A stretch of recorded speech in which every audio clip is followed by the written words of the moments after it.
Hoge Jahns. What's up? Welcome in. Hoge Jahns with you after a big Bears win. You could say Matt Eberflus's biggest win. As By Bears point head margin and circumstance?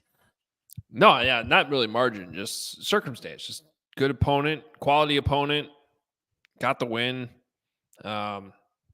I mean, I think I thought this was a huge opportunity for him and his job status, and all the talk that they've had, John's about we're building here, we're getting close. Well, at some point you got to start stacking wins, and so they finally did it.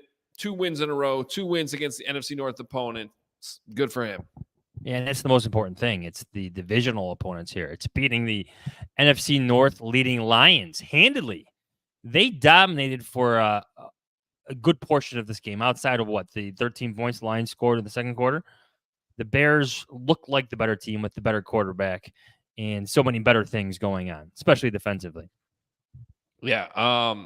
Well, take us inside that locker room. What'd you see? What'd you experience post-game with the win? One word, maybe confidence.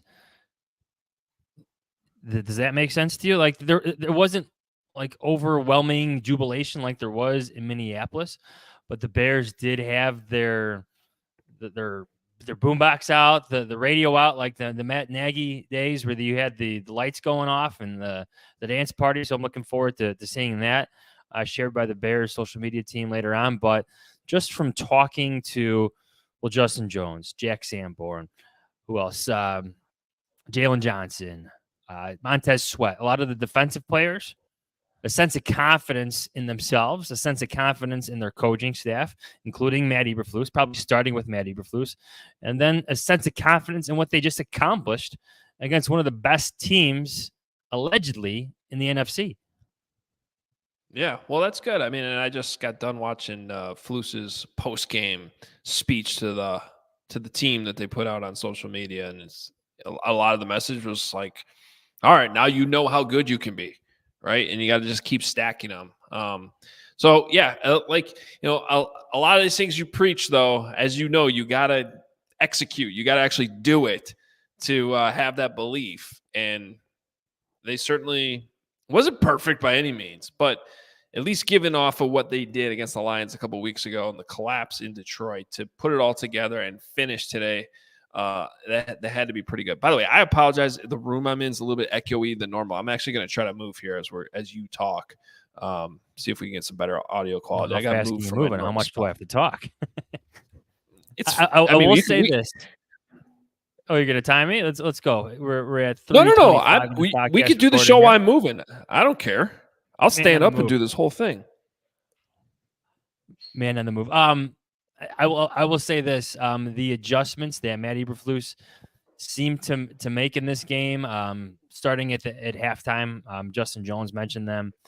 Starting with that great call that the Bears had him 4th down. Matt Eberflus's great call. They did him 4th down where Jack Sanborn makes that tackle for loss for a 4-yard loss on Jahmyr Gibbs. Those were some of the conversation points in the Bears locker room, and I think it's a good thing when you're highlighting what this defense is doing. Jared Goff, Adam Hogue, had his worst passer rating game of the year. St. Brown and Laporta, 2 Pro Bowl players, all-pro players, rookie of the year in Sam Laporta, they combined for 5 catches for 44 yards. The Bears I know Sam Laporta's on today. Yeah, Laporta's on my fantasy team, so I'm all aware. That stinks, man. That stinks. Good news, though. So is Justin Fields and DJ Moore. So it all worked out in the end. No, look, that's the one constant. Like even going into the game today, right? John's like, I think the Bears defense has created some trust, right? Like I think they've earned the right to this point that you feel good about the defense going into these games, right? Like you is it going to be perfect the whole time? No, but you feel pretty good that the Bears are not going to give up 30 points today or have this like big offensive explosion on Detroit's end. The unknown was just like still, how does the offense respond? Can they take advantage of takeaways? And that the defense is giving them. At one point in the game, they couldn't. And there was another 0 put up on the scoreboard after a takeaway. And then later in the game, they kind of rectified that and took over in the second half. I think Justin Fields, like for that faction of fans that want him to return, I think this game was a step in the right direction for that. Was it perfect? Absolutely not. I liked hearing him list some of the throws he missed, starting with the dagger route over the middle to DJ Moore, that third down wide open look to Darnell Mooney. He's got to hit that. He knows it. It was a bad throw. Even the pass, he didn't mention this one, but the one that Cole Kmet should catch, maybe not make it so difficult for him to catch when he's wide open off of play action. So Justin Fields knows he can get better. But you know what? He was better than Jared Goff in this game by a wide margin. He was the best playmaker the Bears had offensively. I know DJ Moore's could be exciting and outstanding, but like even going to that fourth down shot play where he draws them offsides, draws the Lions offsides with his cadence, like that's progress. I thought it was very encouraging to hear him break down not only the nuance of that play, but how they practiced that like since like week one and how they've always had that in their arsenal, just haven't had an opportunity to really use it. When they do the fake checks and all at the line of scrimmage, I think Tevin Jenkins got credit for some of that.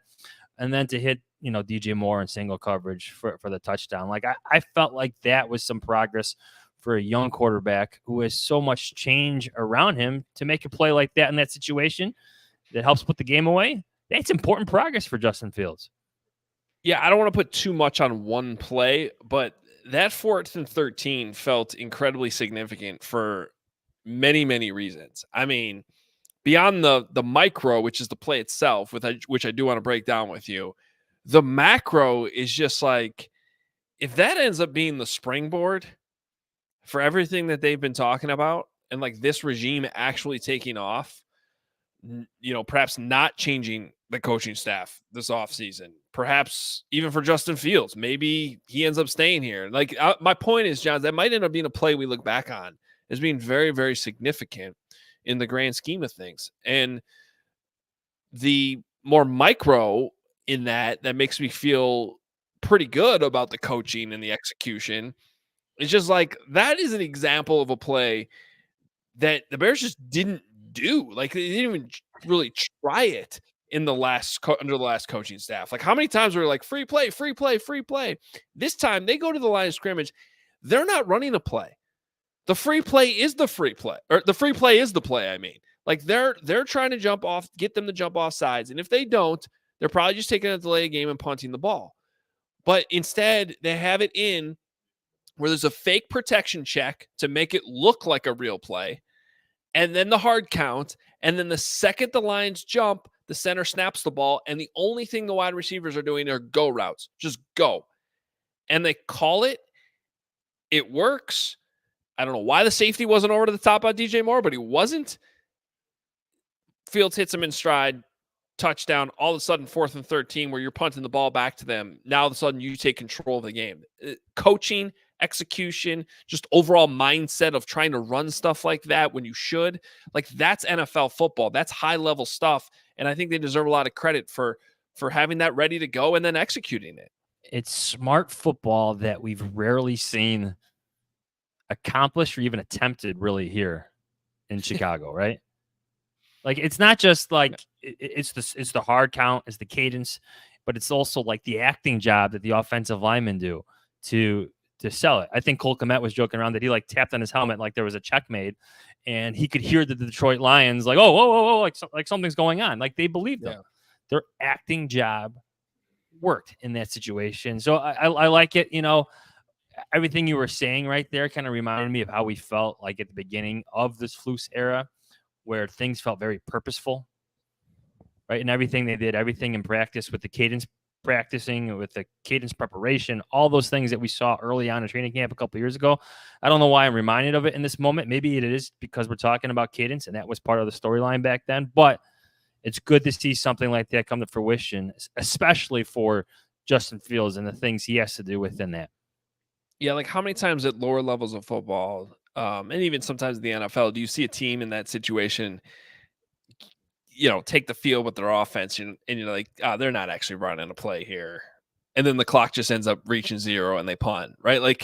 But in this case, the Bears, that's part of the intricacies of what they were doing there. They have those protection checks in there. Cole Kmet tapping on his helmet like he's receiving the check.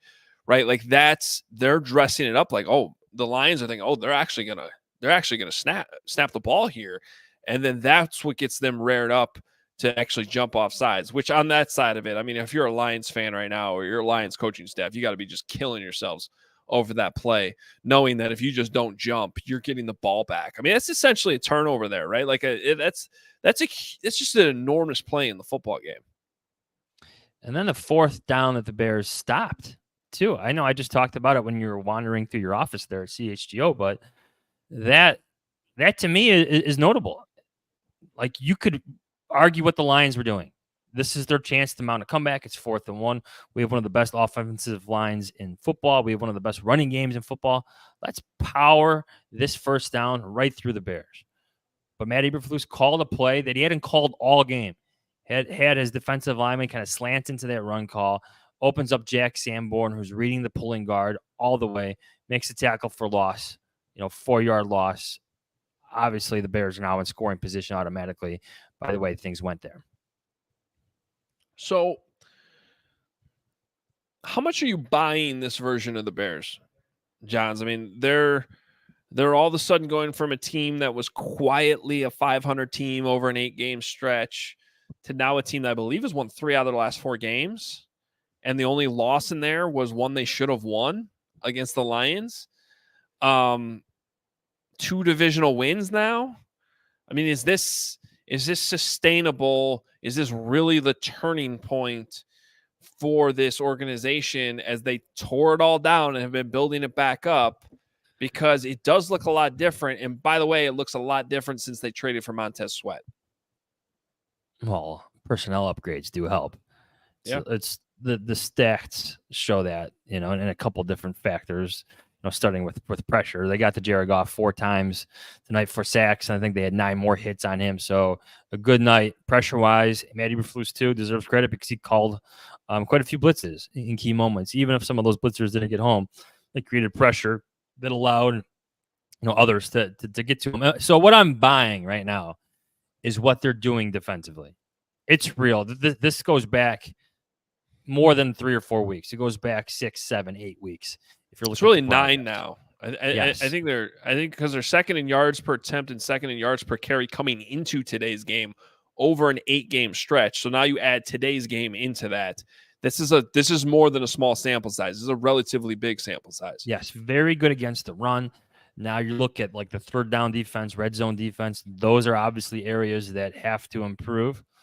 But for the most part, the scoring, the point totals are down. The interceptions and takeaways are way up. 3 more again today. They're winning that battle, which Matt Eberflus wants to do. So it's there. It's not just 1 game. It's not just 2 games. Not even just 3 games. Like you said, it's 9 games of defensive progress. Now, I think there's some question marks still on offense. You want to see consistency, to use the Bears' own phrasing, but defensively, what you're seeing is consistency week after week after week. It really is. And I think that they've earned your trust. So it's good, not to jump ahead to the next week already, but that's their next opportunity to stack another victory. And I feel like it's almost the same thing over there in Cleveland with the Browns. They know they have a good defense. It's just like, can they trust Joe Flacco to run this offense? It certainly worked today. They get a big win against the Jaguars. By the way, the Browns did announce they're going to have Joe Flacco be their starter the rest of the season, which is just kind of crazy that's how that season's played out there in Cleveland. Hey, when you're elite, you're elite. Doesn't matter what time you come into the season, who you're playing for. That's a great point. You just get the job done. Now, I know you're sort of kidding, but I think part of this question with Justin Fields, right, is when do the wins start to happen? Like, can you prove that this version of Justin Fields, and today I think we got the full Justin Fields experience. We got the good stuff. We got the holding on to the ball too long.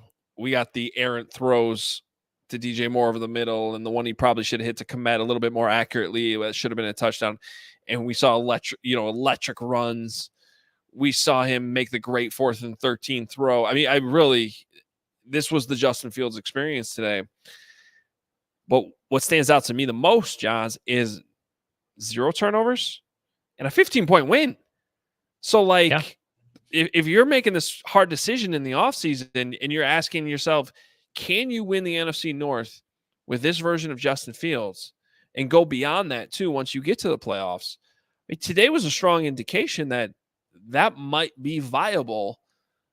Is it sustainable from the health standpoint is the other part of that, but from a viability standpoint and actually winning, you're starting to see some evidence here that it might be. And the Lions actually did a very good job of stopping the design runs from Justin Fields, whether it's he took some the big option hits plays. on those. He did almost too big of hits where you're like, why are you calling these anymore? But you want to keep that as a consistent threat that Justin Fields can provide that offense. But like his best plays, like his best runs, I should say, were those scrambles. That one he had out of the end zone. How many quarterbacks can do that in the NFL? How many? I mean, I think a lot of them get tackled for a safety or down at the one there. I know Jared Goff gets sacked in the end zone. I think Joe Flacco, who we're going to see next week, gets sacked in the end zone. Not Justin Fields. He runs for a lot of yardage. I know he only finished with 58 rushing yards. 47 of that was in the first quarter. But when that threat is there, it's serious. That is something that not a lot of quarterbacks can provide. Caleb Williams, maybe, but we know Justin Fields can do it. We've seen it for 2 years in a row now in the NFL. We're not projecting it from college. We've seen it tangibly happen in the NFL. How about Flus?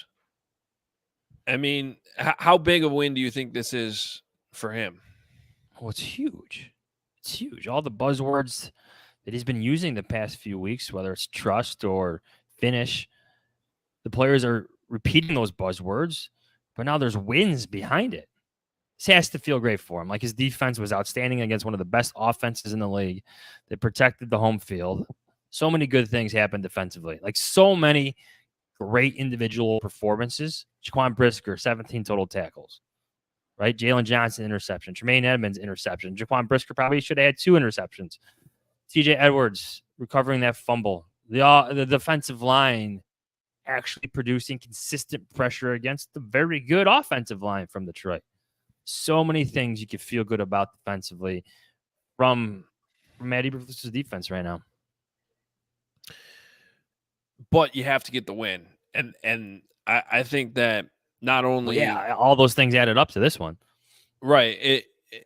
So that's why I really thought today was such a huge game for him and just such a big opportunity to really get a signature win. Because look, be honest, every time they won a game, it was who's the quarterback that they just beat or who's the coach that already got fired or is going to get fired. And you looked over the last 2 years and every single win the Bears had was against a bad quarterback or coach that was fired or about to get fired. Or in sometimes many cases, both. So there really wasn't that signature win. And this is it. I mean, this is the win that dispels that because obviously Dan Campbell's not going anywhere. Jared Goff has certainly gone downhill a little bit, partly because of the Bears. Yeah, starting with the Bears. And what they've done. Itself, doesn't it? Right. And meanwhile, he's still having a great 2-year stretch here with the Lions. And if you're going to criticize him for the last month, well, that's in part because of what you've done to him. And so you get credit for that too. So this was really, I don't know if it saves his job, but it certainly is the type of win that they needed to propel him into job safety. And certainly I think if you keep playing this way in these final 4 weeks, then I think we go back to Adam Johnson's bold prediction from a month or so ago and say, great prediction, Johnsy. The Bears retain Matt Eberflus. This game is great if Ryan Poles needs evidence to bring everyone back. Like if the best case scenario needs more backing, whether that's, Justin Fields coming back, Matt Eberflus coming back, everyone coming back. Like this game gave you a lot of reasons to bring everyone back, to keep that best case scenario on the board where you have some continuity with a young quarterback, a blossoming defense, a head coach that seems to connect with his players. Because that's true. That's real. I believe in that just from talking to the players in this locker room, whether it's here at Soldier Field or at Hallis Hall. they're behind Flus. They really are. So Yeah. if Ryan Poles is looking for reasons to bring everyone back to state their cases to Kevin Warren and George McCaskey, like this is example number one. This game today, beating the Detroit Lions at home.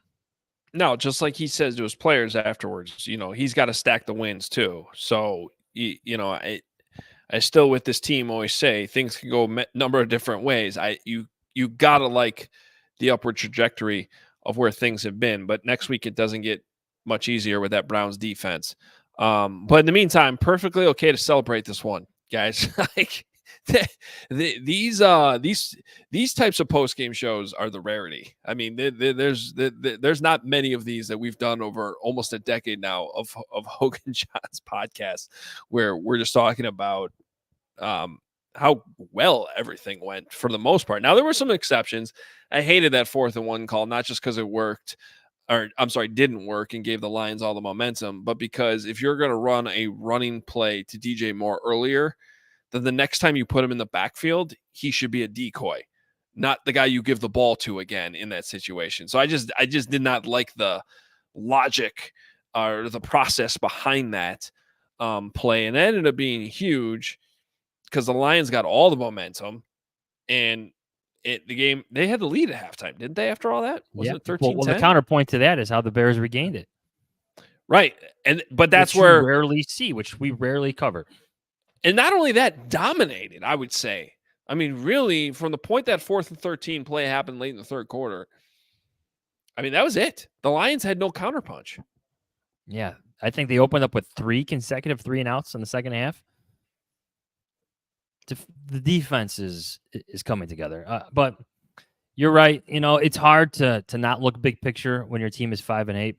But for this game, I think you could take this one and help with the big picture. This is by far Matt Eberflus's best win, not only this season, but of his tenure. And I'm not sure how much the Bears are throwing out last year because of what it was, a complete teardown. But if this year is the first year of the rebuild, it's clear to me that something is building in a positive direction, especially on defense.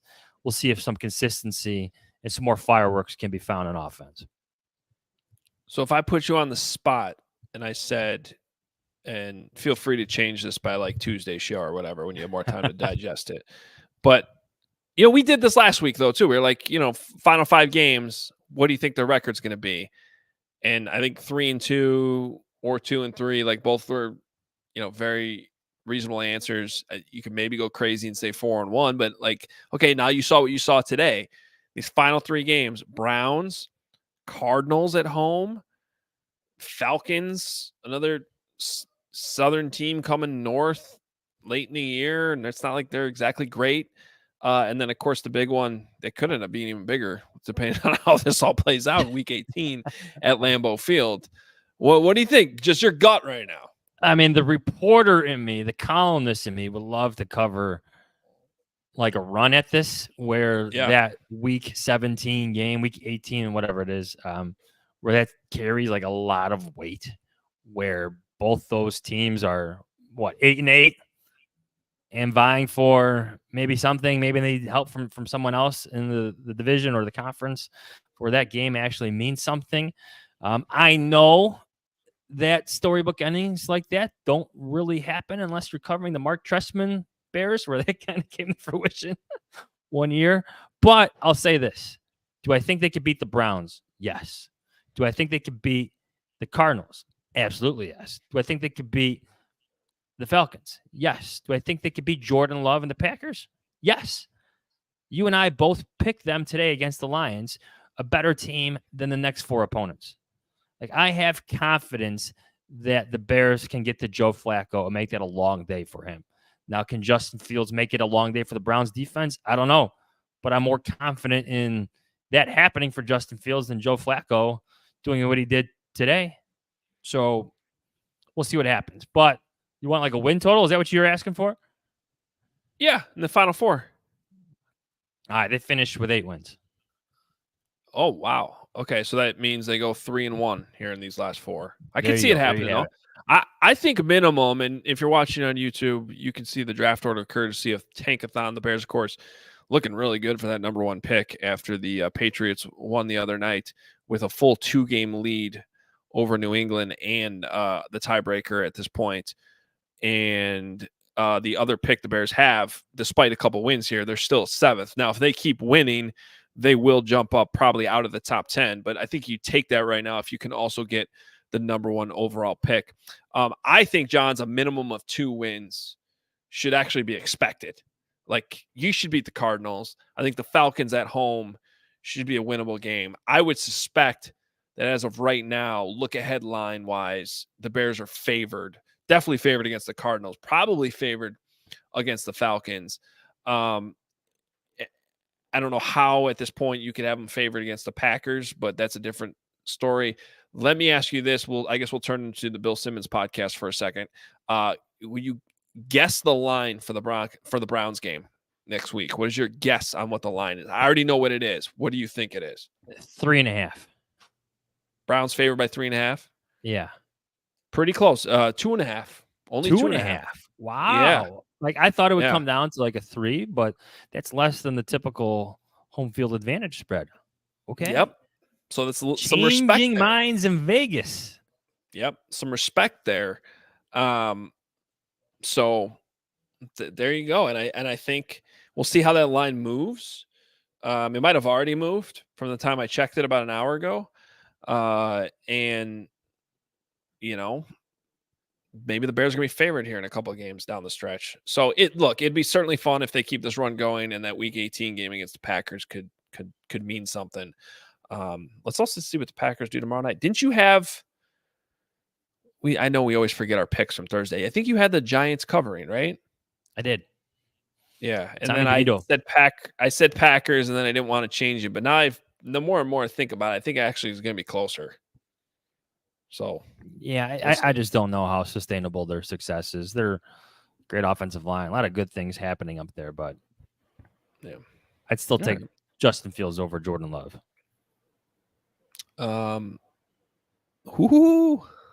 Send that one up north. That'll go over well. I agree with you. There you go. There. All right, John, anything else from Soldier Field before we get out of here? No. It was kind of unique to see how should I describe it? It's not so much the strobe lights, the dance lights.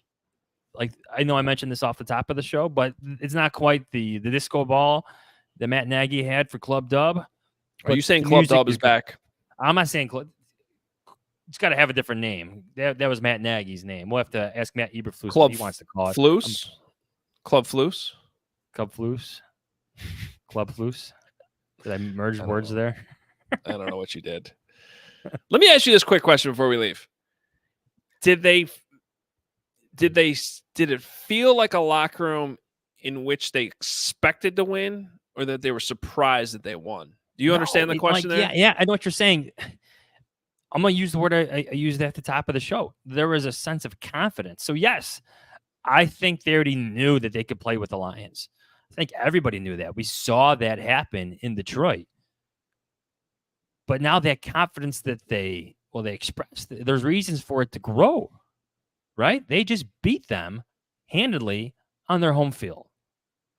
The division leaders, one of the best teams in this conference, and the Bears look like a significantly better team, at least today. Yeah. Well, and I think they look like the better team the first time around until the final 4 minutes. Well, that's a whole nother podcast, is what's going on with the Lions. They've built a big enough lead in the division that they're probably okay, but they certainly don't look like a team that's trending up. They don't look for real at this time. Maybe they don't. They look like frauds.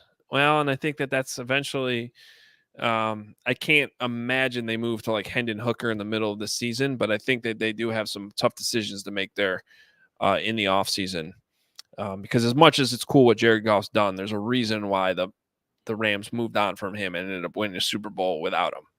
So with Matthew Stafford, former Lions quarterback. All right, Johnsy, good stuff. I'll let you get home and rest up, and we'll be right back at it Tuesday with another episode. Follow us on Twitter at Adam Hoge, at Adam Jahns. Of course, you can read all Johns' coverage from Soldier Field on The Athletic, theathletic.com/Hoge Jahns, where you go to get that. You can find me at allchgo.com. Of course, all our post-game coverage as well on CHGO. And we'll continue to have you covered the rest of the week on CHGO as well. We're back tomorrow at noon for that. Make sure you follow us at Hoge Jahns as well. And holiday gifts, man, right now's the time. Get those orders in, HogeJahns.com. Golf polos, man. Golf polos are always a good holiday gift, don't you think?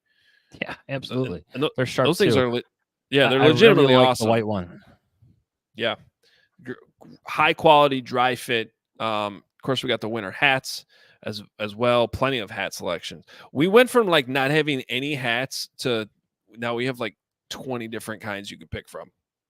Yeah. Mm-hmm. It's pretty good. Yeah, the white polo is it's a sharp look. I like the not that winter hat, but keep scrolling, Kent, if you're watching on YouTube. The one on the left, right there. I think that one's sold out right now. We got to get that back in stock. I think there's a reason why. That's a good look. Yeah. So we'll work on that. We'll get after Joe and the crew over there. They do a great job. It's all courtesy of Obvious Shirts, but you can order directly at HogeJahns.com as well. All right, we're out of here. We'll be back on Tuesday.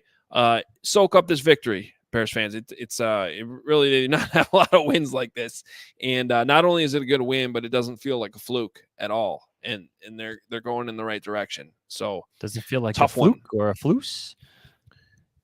No, I tried. Feels fluke or floose. That could be like a good segment. Floose or fluke? It's floosy, not fluky. You'll have to work on that one. I like that. Big week. Revenge game for Justin Fields in Cleveland. That was an ugly scene last time. I think I was slightly hungover. I think I was slightly hungover at that game too. There's going to be questions about that game this week, which should make for interesting conversation. Yeah. JD, Pat Finley, and I went to the White Sox Indians game the night before. They were still called the Indians at the time. That was like their last home game. They were called that. And